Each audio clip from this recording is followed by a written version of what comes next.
has held the drilling license for a number of well contracting companies before he started his own company called Saguaro Well and Pump. That was in 1991. He created that company.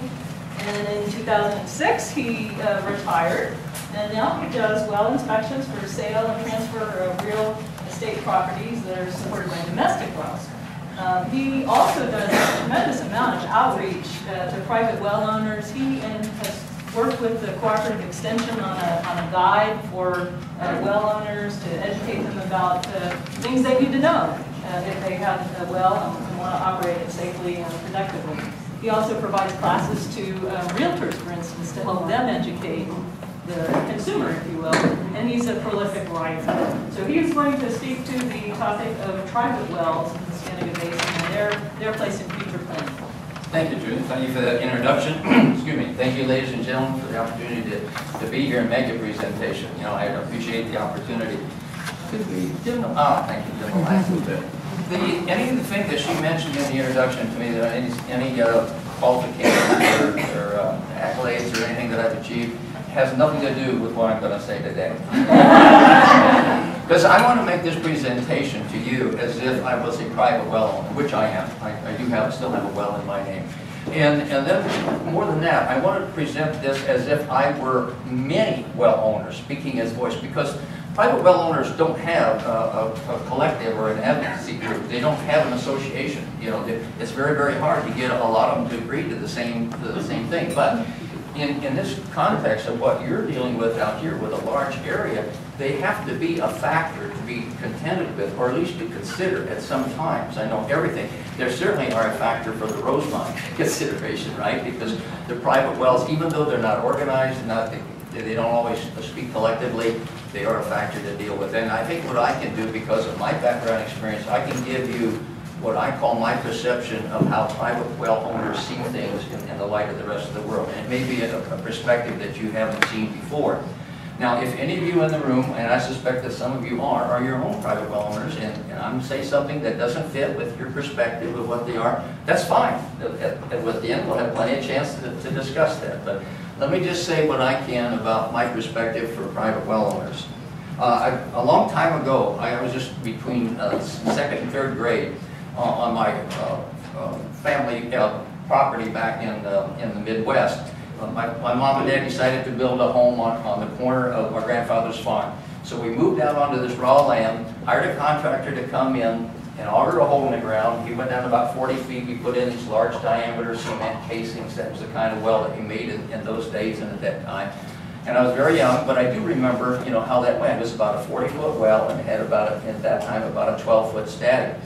And then the next thing that we did, right close to the well, and it looked something like this. And that was the first pump that we put on it while we were building the house there. But the thing that was different and that I learned about it was we always had a can of water hanging on that pump, or a tin cup. And it was an important lesson that I learned early in life, is don't drink that cup of water that's hanging there. And it wasn't because of sanitation reasons. No, you needed it, because if you didn't use that water to prime the pump, and you drank that cup, you weren't going to get any more water out. So that lesson of learning to prime the pump, and then always leave the cup full when you leave the pump, because otherwise the next person come along with it. That was an important life lesson to learn. The next thing that we did very close to the well was dig a much larger hole in the ground, and not as deep though, of course. But then we put a cement floor in there, built walls around, put a roof over it, and we built this underground living accommodation, the thing that people call back there a basement. And that's something that's never caught on out here in Arizona, and I can't figure out why. Because it worked quite well for us. We lived in that basement that first winter, and then the next spring, when the snow melted and everything, we built a two-story house over the top of it. And it looked a little bit like that one, but that's not the home. But the basement, you can see here, and then the entryway into it. But anyway, that's where my siblings and I grew up. Of course, we have some very fond memories of our home, our childhood home. And the well is a very good part of it. But that process of turning the raw land into a living accommodation where a family lived and ate and slept and played and everything made an impression on me. And as I went through the years of junior high and high school, I figured out what it was I wanted to do with my life. I was no doubt that when I grew up, that I was going to be an architect. I thought it was the building of the home that I wanted to do for other people. The fact of turning, just materials and construction and work into something that people really could live in and enjoy and everything. And it wasn't until years later, obviously I didn't end up being an architect, I wouldn't be speaking to you here today. I ended up being a geologist, and then you got into well drilling and all that. But over the years, as I've worked with wells and people who own private water wells, I learned that it isn't the building, the structure, that is the thing that makes that all work with a good, happy place of turning raw land into something that people can use and function. It's the well. It's the water. The water is what makes it work.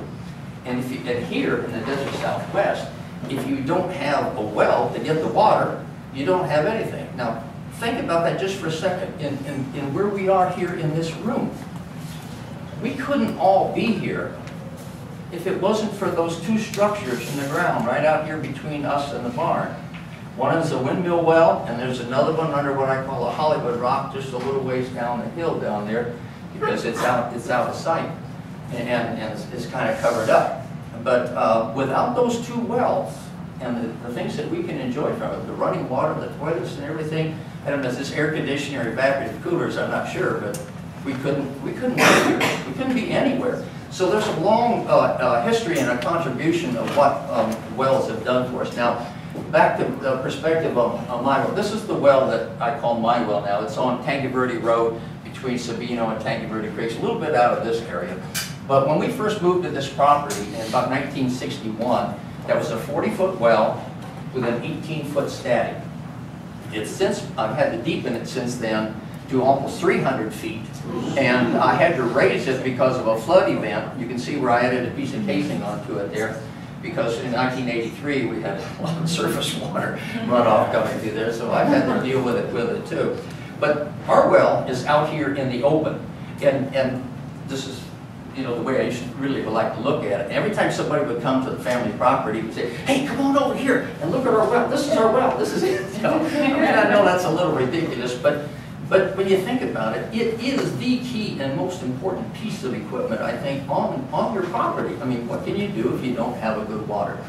Now, the science of it. I read, the depth of water in that well was 63.5 feet on the 1st of this month. And over the years, I've been keeping, the sounding readings, the depth of water readings on this well over the back. And then for the last 5 years, I've had this meter on it. So this is the extent of science in private water wells. And research work? No, I don't think there's anything being done at all in the way of research. If somebody wants a project and they're a microbiologist and want to look at bacteria, hey, I've got a great idea for you to something research that could be done. But not too many people have meters on their wells. It's a very difficult thing, and a lot of people would like to understand and know just exactly how much water private water well owners use. As a, public supply systems, you can just ask them. They have it. It's all divided out. But I do have numbers for this one. For this property, with different number of people living in the home, which is a variable, and it's kind of nice to have that. You can see that when one senior adult, my dad, lived there alone, then he used very little water. Now my brother and his wife and mother-in-law live there. There's a lot more water per day per person being used, and people adjust to how much water they take and use depending on their lifestyle. So that's what makes it a difference. But here is an image I caught one day. I happened to be going out to a customer's well. Here's the well in the foreground, but there's a rainbow. It's a very weak one, but you can see. But I thought, hey, what could be better than a pot of gold and a rainbow in a private water well? So I took that photograph, and I use this slide a lot in the classes that I teach to the realtors, appraisers, and mortgage lenders, and so on. That because this represents what I coined is one of the great American dreams, and it's a force, it's a dynamic force that works for a lot of people that find out that want acreage and a nice home on the outside of town and a private water well. That's what people are out there are looking for and they're buying. That's what makes the wheels go around with them. And I have to tell them, because I meet with the buyers, you know, every time that they want the well inspected, and say to them, yes, you have a well and you have a home, but you know, the home without water is just a house, and technically you can't live in it if you don't have water in it anyway. So that's just how important the well is, and I encourage them to take good care of it and monitor it from time to time. And a generalized saying is that private well owners are very, very proud of their well. And I'll give you a ranking of what I consider their order of priorities on that ownership and so on. But here's somebody that really expressed how important water is. Now this is up on the reservation, where they have to go to great lengths in order to get water. Let's sometimes haul it many, many miles, because there's just some places where there may be water there, but it's salty. But that's saying it big. I wish I had said that. I can't take credit for that one, but I can take credit for this one. This is on my website, and I've been using it for a number of years. If you've got water, thank a well driller, especially here in the Southwest. Now I want to touch just a bit on about what contractors have done, if you haven't thought about this. But over the years, you know, they from first hand dug wells to the old windmill wells, such as that one, and then this photograph happens to be a photograph taken some time ago in front of a hotel in downtown Phoenix called the Valley Hope. Is it Valley Hope or Westward Hope? Westward Hope. Yeah, that's on the Westward Hope. And what they were doing in the 40s and 50s and even into the early 60s, water wells were what provided the water for hotels and structures and buildings and that before, you know, the metropolitan water utilities grew to the size that they are. But a lot of places like that had water wells in them to get the water, you know, into the coolers, evaporative coolers, and for the people to drink. And I had a project not too long ago where, this is downtown Tucson, Stone Avenue, Congress, right? I'm standing right over the top of one of those water wells that's in that wonderful room in the basement of this building. I love this hotel because it has a basement. It also has a vault down there. But there's a well right there underneath where I'm standing that used to be used to provide water to the evaporative coolers and the fire suppression system up top. And there's another one around the corner, right in front of the main doors of the bank building. You know, and they just recently repaved that street, and I said, hey, you're making a mistake. You ought to deal with the well that's down there first. So as far as I know, the wells are still there. But that's enough about that part. I wanted to get to this part about the private water wells, and then no. I'm just saying, please, this is something I want to make sure that I get across, you know, to you. There are no water quality standards for private water wells in Arizona. No one in the whole state gives a darn about what we're drinking in the private water wells. There isn't a regulatory agency. There isn't any requirement for them. There are even very few well construction standards. I mean, yes, you have to do it 100 feet from a septic tank. You in most counties, you have to be at least 50 feet off the property line. That keeps you 100 feet from their septic system and so on. But as far as the equipping, the details of how it's equipped, and you should see what some private well owners do themselves in the way of, you know, they just get the contractor to drill the well and then they're going to equip it themselves. And then it's pretty tough. There are no standards for private water wells when houses are bought and sold. I can't fathom this. It's mandatory to do a home inspection. Those people are licensed and certified by the same board, the technical board that registers me as a geologist. You must do a termite inspection when you sell a house. That's part of law. And termite inspectors are licensed, certified, and have to have continuing education. And what's the other? The septic tank people have to be licensed and certified. And those three things must be done every time you buy and sell a house. When I go out to inspect them, there isn't anything. There isn't a requirement of any kind for the most precious thing that you can't be in the house without, and that's the well water. You know, and I don't understand it, why the state hasn't come around to recognizing that 15% of the state's population, maybe more, you know, have no protection at all when they come out to buy a home that's served by a private water well. How many water wells are there in Arizona? Well, there's quite a few. I hope some of you have seen this. I go there all the time. This is a digital map of the Department of Water Resources. And each one of these little red dots, and this shows, you know, there's a lot of little red dots, is a well. Now, I can't tell you how many are private, how many are public, how many are monitor wells or whatever. It's just all the count of registered wells in the state. I'm glad that we have this ability to go in there. From right out here, we have Wi-Fi, I guess, right? From right here, if I were to log on to the Arizona Department of Water Resources website, I could go in there, I could keep zooming in to any one of those red dots and find out everything that's in that particular file for that particular well. And I think it's amazing. The state of California is just absolutely the opposite. You have to get a letter and go down to the office and look at the logs. But if you're not familiar with this and you think you'd like to learn how to use this particular feature of our state laws and look up well logs and so on, through the University of Arizona Cooperative Extension Bulletin AZ 1665, which just was published last month. That's a paper that we wrote about how to do this. It gives you a step-by-step thing, how to log onto your computer and look up your well logs or anybody else's for that matter. Now, I used a section of that map to and I took a screenshot of it though, so it's not the brightest quality, but if you can see here that there's a number of dots on there that represent wells. This is the San Pedro River, I-10, the town of Benson, and this is the Pima County on this side, Cochise County on this side. This is the Mountain of Mescal exit, you know, on I-10. And you can see by the distribution of wells, you know, that it follows the tried and true axiom of that.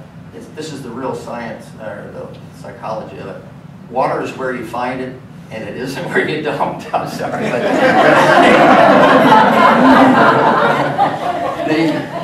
obviously, in the early days, people found water along the San Pedro because there was surface water. It was connected to it, you know. And some of the early wells, I think there's quite a historical story about people falling into holes or wells down here on the San Pedro River as they were coming through about the era of the Mormon Battalion or something.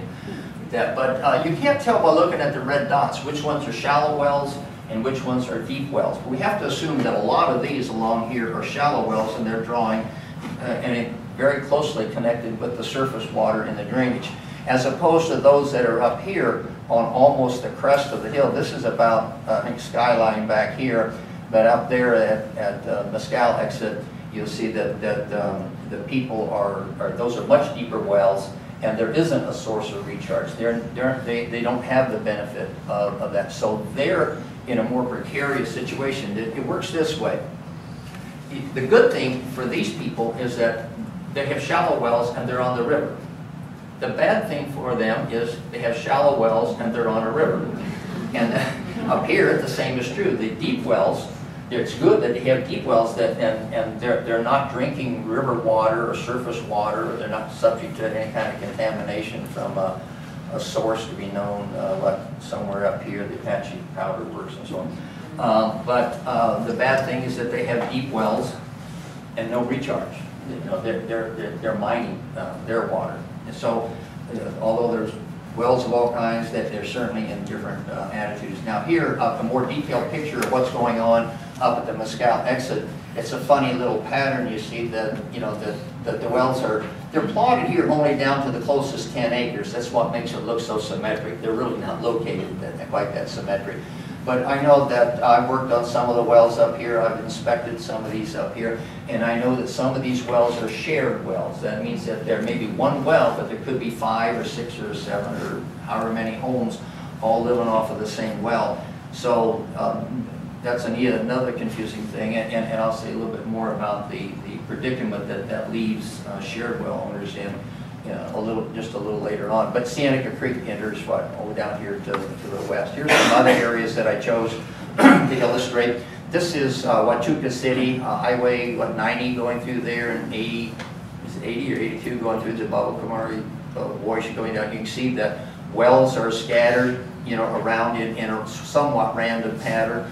Although I know that, you know, some of these wells are intercepting the shallow groundwater, and somewhere down here, I can't tell because I don't have geology on this one, of where the bedrock outcrop is, and you know, it's a little harder, maybe the fewer wells there. It's always challenging to find good water in fractured bedrock formations.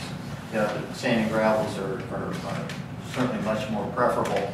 If we look at the distribution of wells here from Sonoyta, right there, Elgin is right here.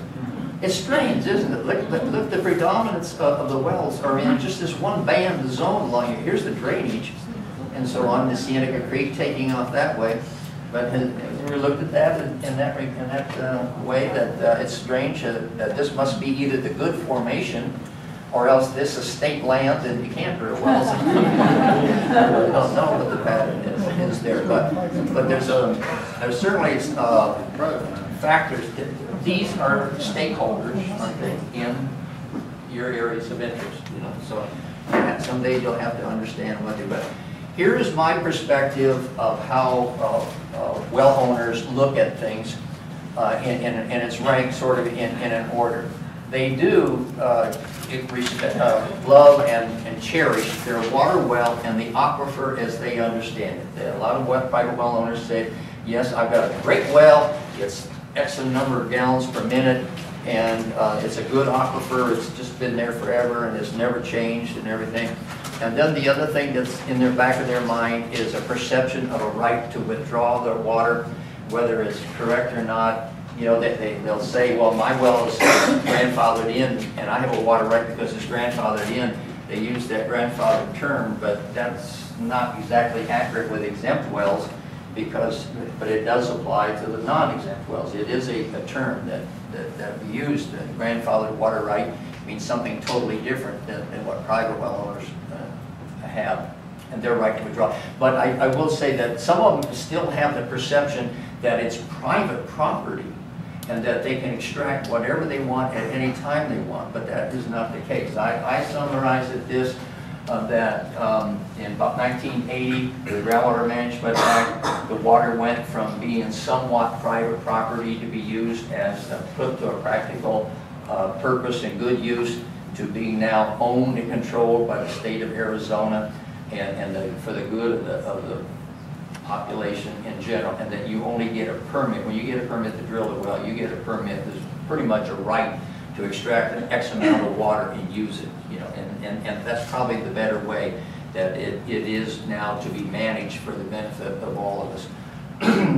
People don't take care of their well as badly as, say, hot water heaters, where they just use them until they fail. I did have some customers that were like that. But they don't spend a lot of time thinking about their equipment in general until they start to hear something or see something go amiss with it, and then they'll give a call to the person. But the quality of water that they're drinking every day is not on their mind. And I have people I've run into that have been drinking from that private water well for the last 25 years, and they've never had a test for bacteria in it, or arsenic, or anything else. You know, they just simply, well, it was good. I did it, you know, and it isn't hurting me. I mean, you know, they think it's not hurting, but that's not, we know as scientists that isn't always the case, and so on. And then the last thing I put up here is I have this sense that they are not seeing what is going to happen to their properties and to their wells as the climate changes and as things dry up and the cycles that we're getting into. And I'm constantly trying to warn them of that. And as far as, especially those in the areas of shallow groundwater, the stewardship of the surroundings of the trees and the water flow and the washes and rivers and so on, that's not big in their minds because they haven't been introduced to it. And it's something that we have to work hard on, what I call stewardship and management of the private water wells in the areas of shallow groundwater. So I've been reaching out for a number of years to private well owners, and for a number of different ways, trying to, now still every day, I'm still working with realtors, lenders, and appraisers and home buyers and so on, but trying to talk to them about both the very real and the potential problems that they might get to. Some of the resources I've used are the associations is the NGWA and their Groundwater Awareness Week and their Protect Your Groundwater Day that they have, and a lot of the work that I've done is through the cooperative extension. This is how I got started in it. Christine Ullman and Jenny Archiola brought me in a program that they were doing where we would go around to the various counties around the state and put on workshops for private well owners. And they brought me in as this: ask a well driller. And so I found that anytime that you get a collection of private well owners in a room, you really, some of the questions that come up just couldn't be answered by scientists. They wanted to talk about the well. So we developed training aids or things that I would carry to, cutaway examples of a pump and large poster boards and so on to show them. And when I did my section of the program, I would have to talk to them about that they have responsibilities. It was amazing that people didn't think they had to maintain and inspect it from time to time. And the other thing that bothered me is that I would have people build things between the access, road, driveway, and the well. I mean, like one guy built a swimming pool. And then when the well failed, he said, well, how are you going to get to it? I really don't know. We had to build a scaffold up there on that and use a winch and somebody. They do some of the strangest things. Put buildings over them, put rose gardens in front of them. But they just don't think that someday you're going to have to work on this thing. And then the equipment. Oh, sorry. I'm having too much fun again. All right, well, I'll let you read these. I know everyone can read very fast and so on. You have to do that. And so to keep their records up to date and so on. I made the drawings. I made this available to people that have been used in other publications and so on. And I can make it available to anybody that wants to use it. I teach a lot about drawdown in the wells and how it recovered. These are just some of the training aids that we've had. I've had some that we use just like this for the aquifer to explain the geology and the hydrology and why wells occur in some places, and you can get good. But the other thing that we have to tell them is that here are the man-caused problems, human-caused problems that contribute to the water quality issues. And the one thing here that we're starting to look at, PCP stands for personal care products. We're starting to find out now that these things should not be attenuated in the septic systems. And the shallower the depth between the water and the septic system is, the more likely that there's going to be a presence of something in it. I asked the question, looking at what is good water quality. Public systems look at and must meet the standards for all these things up here. But for a brand new well, when I've sampled that, it's $4,000 to analyze for all these things up here. The pharmaceuticals, personal care products, and nano products, we haven't even begun with that, but it would get exorbitantly expensive to start testing for all these things. Where does the bacteria come from in the wells? People don't realize it, but it comes from the guys putting the pump in it and so on. And I like to use this phrase. It brings it, it sort of shocks them, it brings it to their attention that these people who are not licensed, well, they may have, the owner will have a contractor's license, but there isn't any training, there isn't any licensing, there isn't anything that controls what water well pump contractors do. A driller has to be licensed by the DWR, but the DWR doesn't do pump installers. I don't like to recommend that people chlorinate their own well. Archiola and I wrote a paper about that. It's 1605 about the hazards of chlorinating your own well, because deep wells you can release arsenic into the system.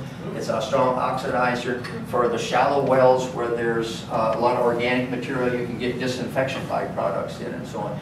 We've also, tell them that there's nitrates out there that are naturally occurring in wells, and also is arsenic. Arsenic is a known carcinogen, and this is far more important to be monitoring for it than anything else. There's another paper about the occurrence of arsenic available. Did videos, put together 4 videos, one of which was about sampling and doing your own water testing at home. We've had, I don't know, several hundred hits on this video. But it's available through Cooperative Extension also, or just it's on YouTube. Oh, it's Bulletin 1595 would tell you how to get to that particular thing. These are the emerging issues for the future, emerging contaminants, pending legislation. I would like to see some real estate sales and financing laws and regulations come in, and there's going to be problems in the future for shared wells. Oh, one quick thing, I must get this one in. I recognized a long time ago that there is an impact of private water wells on ephemeral washes. there is also, the inverse is also true. There is going to be an impact of ephemeral washes on private water wells because of issues like this. And that's going to be a problem that they. So there's going to be the changing climate issues, quantity, quality, and quarrels are going to come in, and people are going to be arguing about it. I'm always concerned about what it's going to be, wetter or drier, and that's the backyard of my well in Sabino Creek in Tucson. And then I'm always asking this, how can we best connect with them? I happen to like workshops, I like handing out publications, materials, and bulletins, and I think the videos have been pretty effective. How we're going to do this in the future is going to require partnering. This is a list of all the people that have some sort of investment in private water wells and so on. And it could include, and we should be looking to reach out to get these people involved in water issues, well issues. So testing laboratories, the treatment people, the real estate and mortgage people, the drillers and pump installers, well, we already are to some extent. Regulatory agencies, health services, home inspectors, appraisers, and all those, you know, those are the things that we're going to have to do. But the final thing would be that it's the only source of water, and it's going to be a percentage of them for all the time to come in the future. And probably the last thing that we should emphasize for them is to promote good stewardship of groundwater.